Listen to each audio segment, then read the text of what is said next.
Hi, and welcome to Time We Create, a podcast where I take you behind the scenes of creating and growing my creative business and also trying to juggle the rest of my life, like my hobbies, my day-to-day routine, of course, being a mom and how to stay creative and all that chaos. My name is Christina, and here we dive into different sort of ideas and mind shifts and all sorts of business topics. Before we continue, I would love to ask you to support this podcast with a like if you're watching on YouTube, or with any stars or reviews if you are listening to it in another podcast platform. In today's episode, I would love to discuss fears of starting own business journey or becoming a freelancer. I think freelancers are also entrepreneurial people because they take into their hands their own work, and this is a huge step. So if any of those fears resonate with you, please let me know either by commenting under the video or messaging me as well, because I would like to know that we get support on that journey. I realize that all of those fears, I don't identify them as fears, because most of the times I feel like I would like to wait for a little bit. I feel like I'm procrastinating. I feel like I know much better what to do and what not to do, so I don't do things. And I don't really identify those as fears, but I had to sit down and truly realize that those are actually fears. So let's go. I think it's very important to identify all those things as fears to be able to work through them. And it doesn't mean that we can get rid of them. Maybe at some point in the future, when we face this situation many times, we can just get rid of that fear. But most important is to identify those situations and those thoughts in our head as fears, to make conscious decision not to pay attention to it when we are on our way to achieving what we want to achieve and doing what we want to do. Because when I have idea in my mind that, oh, maybe I know better, I know all the things, I don't want to implement it because it will not work for me, I will know next time, I will know that it's probably a fear. It's probably a fear of something. So maybe I just put this thought aside and try actually going forward and doing the thing. The first fear is the fear of being a beginner. When I was just starting offering my services as a video creator, I was unsure about if anyone would actually want to work with me as a beginner. And why would they even want to consider my offer if they could go to high quality, very experienced video production agencies and just get what they need in a top quality. And guess what? It's not true, because I was starting my business and there were so many people and are so many people who were starting their own businesses as well. And they did need the content which would match their needs and their budget as well. So as a beginner, I was able to offer my services to those who were also starting because they needed that content. Also, beginner is only a word in our head, because beginners are usually so enthusiastic because they are starting something new, something they are really passionate about, or they are exploring the field. So they go extra mile to create what they are creating.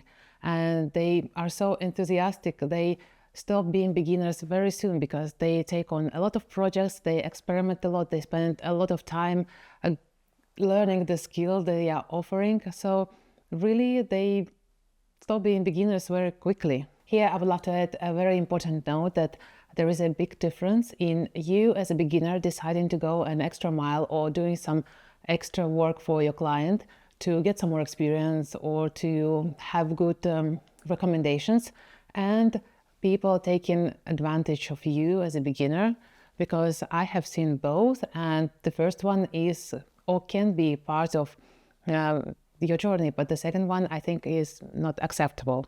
Fear number 2 is fear of judgment. Previously, I was working on a very socially cool and acceptable job as an engineer, and it was really nice, and I was very proud to say that I'm an engineer.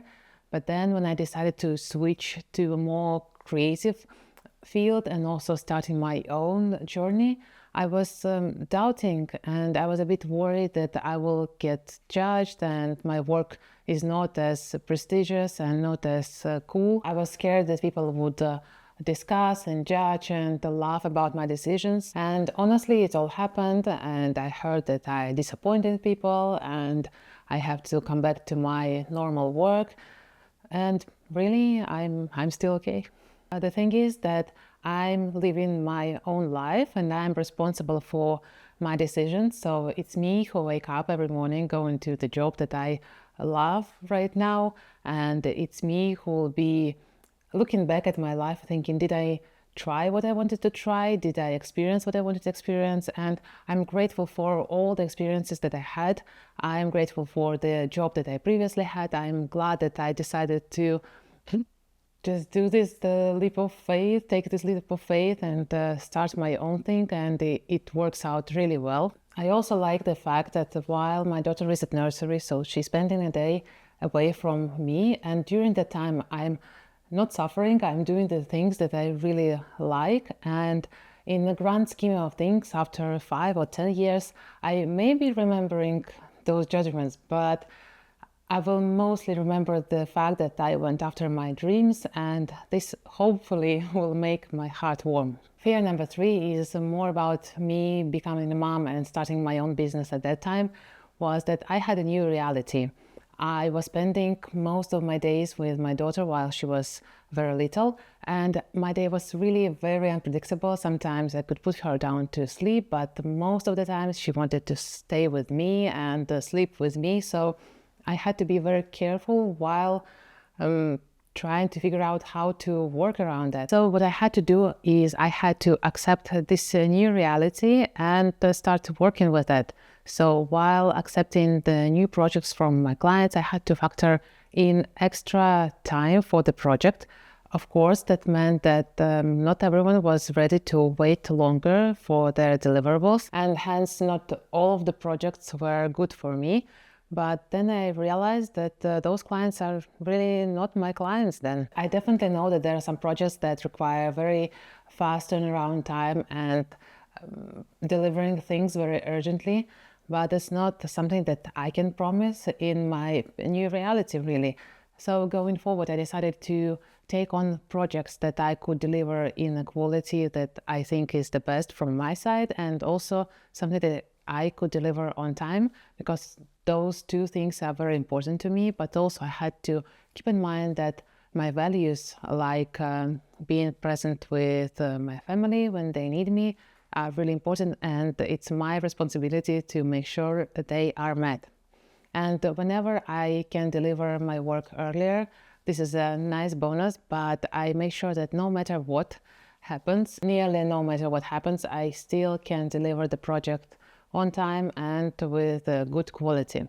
Going through this exercise of putting fears down is very important and very relieving, because all the fears that are happening in our head are usually much, much worse than they are in front of us on the paper or on the screen.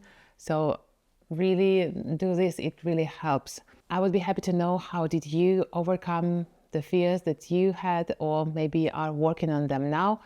Thank you for joining in this podcast, watching on the YouTube. Thank you for listening, and I'll see you the next podcast and video. Bye.